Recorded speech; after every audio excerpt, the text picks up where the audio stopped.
Hello and welcome guys. So this is the 11th video on in this course actually, and in this video we will talk about Burp project options, user options and alerts.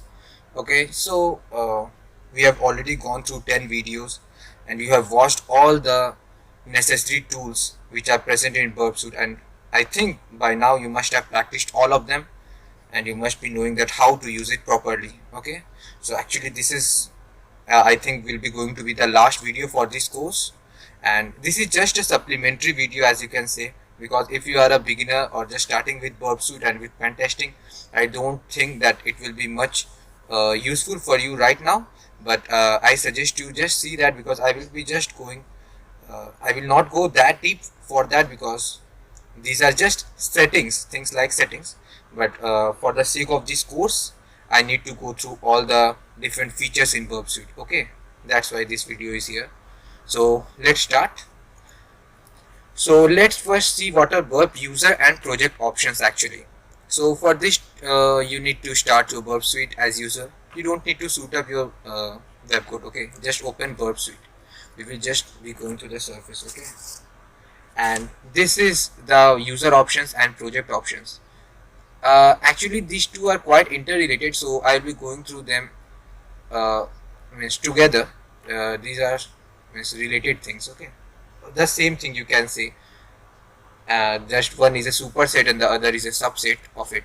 Okay, so user level options and project options, these are actually the settings for each things. So these user level options are actually the normal options at user level. Okay, the general options you can say for Burp Suite, and these project level options are the options which can be overridden for different projects. Okay, for one by one projects in even in your professional version of Burp Suite, you know that you can save your projects, so it will be quite handy then. For each project you can save their own settings.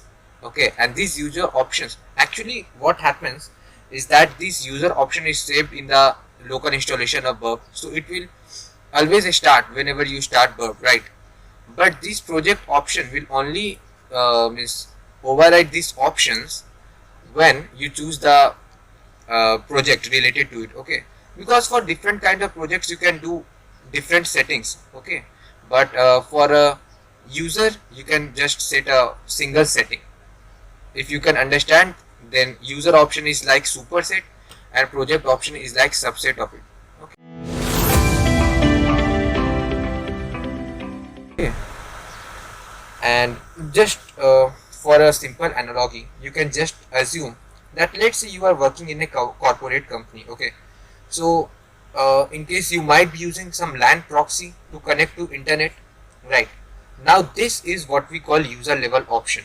Okay, but for a particular project or a particular client, let's say your company gives you a project. Okay, for a particular client, that client says that you need to connect to a upstream proxy for to access their application, then this is called project level options. Okay, these project options, you can understand it now. Okay, this is what you do in your daily to daily life. Okay, and this is what you do for a particular purpose. Okay, for that particular project simply. Okay, you can see the settings are also almost the same.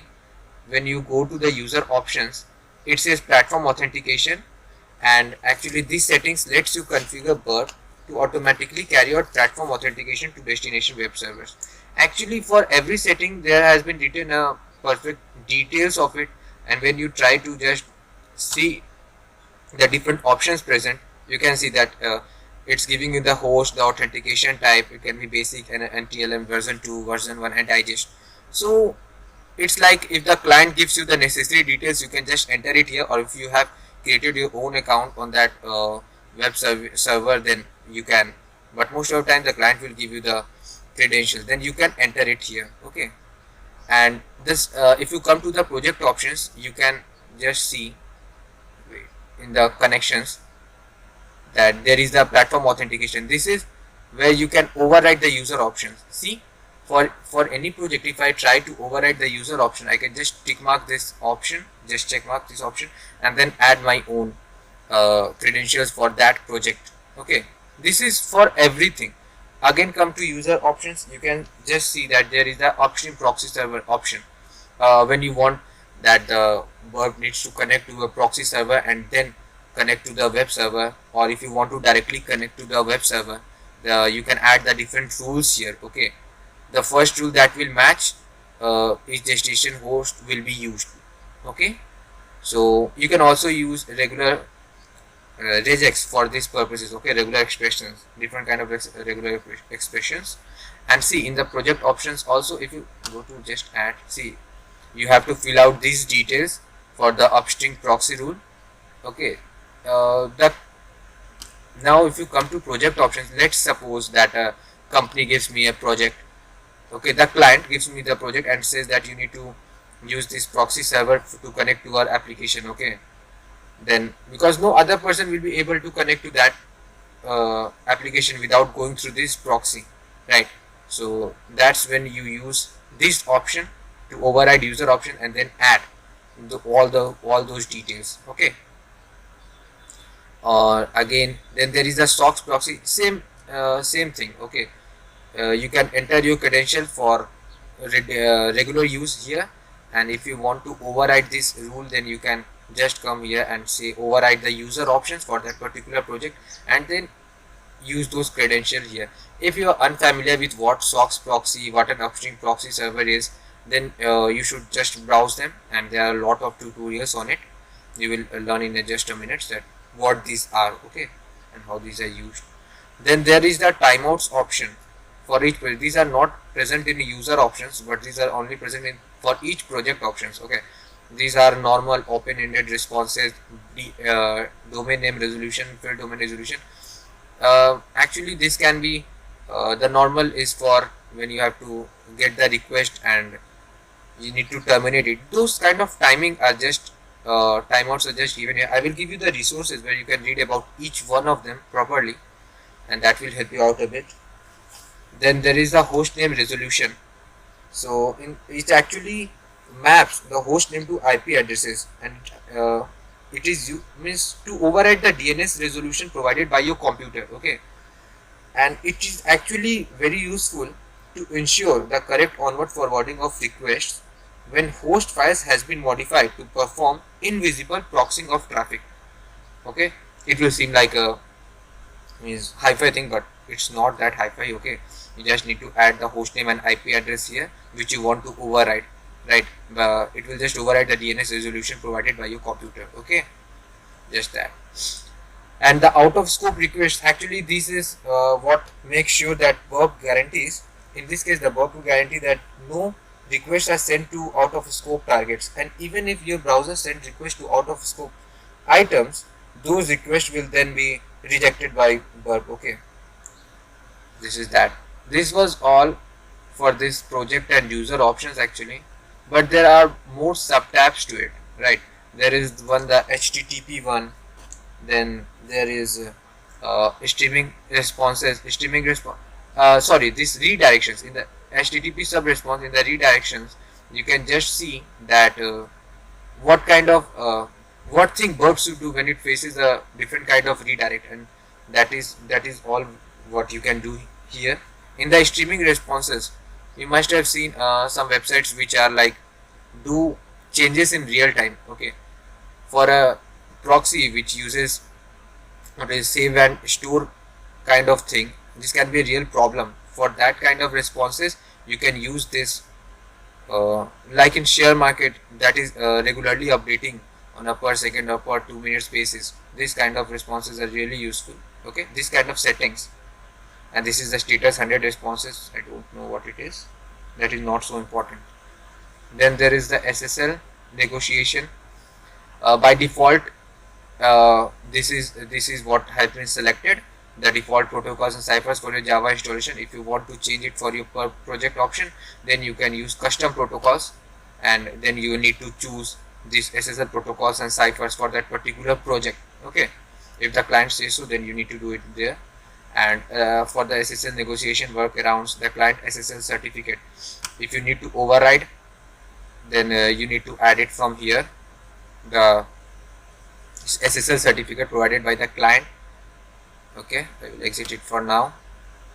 Yeah, see, again you are getting the option to override the user options. Then there is a server SSL certificates. Okay, this will actually show the unique list of SSL certificates received from web servers. And then the sessions option, there is a session handling rule. Okay, because Burp handles it, this session handling very well. Then there is the cookie jar. In actually, what happens in cookie jar is that Burp maintains its own.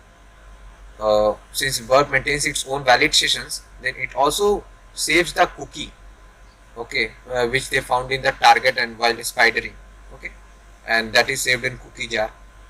Then there are macros also, you can add them also. Okay, from here, and there is option to macro editor for the macro editor. Okay, you can do many things with these kind of settings actually, but these are for advanced testing or something like that for a particular project. Then there is a miscellaneous kind of thing for the logging of different scanning this is request responses for proxy. The Burp collaborator server also is present here. So these are all kind of, like as I said before, for advanced testing purposes. It will only be used when you get a project from a client and you need to set this up. You don't need to play around this. Means if you are using, means you can play around them for a temporary project, but don't set it up in the user option. Okay, and then forget that what I have done or something like that, because it can be a problem if you are new to it and you have saved it for all of this. So just see what these all options are. I will give you a resource link in which you can see all of these, that how what all of these do in particular. And let's go back to the slide for now. Then Burp alerts. Actually this alert tab shows the alert generated by Burp tools.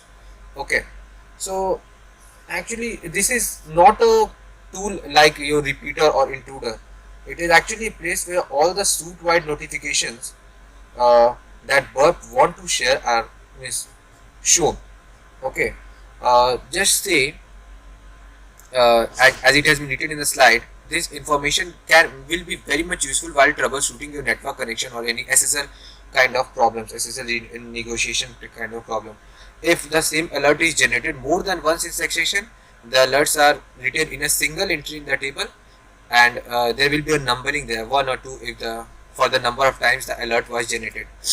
Let's see the alert option. See, it shows here that the proxy service started on, because we were able to start the proxy correctly in the first time, then it shows I get this kind of alert. But let's say I was not able to, there was a problem while connecting. Okay, I didn't set it up correctly, so it will then show the alert option and there will be error kind of thing. Okay, let's pause, let me pause it for a second. Wait. So sorry guys, actually there was some noise in my background actually, that's why I have to pause the video. So I was talking about Burp alerts actually. So you will get the different kind of alerts here. If you are having some problem with SSL negotiation or having some problem while proxy setting, you can troubleshoot it from here. Okay, even also when if you are being given some credential for an upstream proxy server, if a client gives you the credentials and if you are not having any problems or the server couldn't say that the credentials are correct or not, then you will get the alert likewise here also. Okay, so you can then see that what is the problem itself. So this was all for this video actually, and this one resource I wanted to share with you. This has been very well written by Courseware, and you will be able to see all these options of user options and project options from here, and you can then learn one by one that which option does what.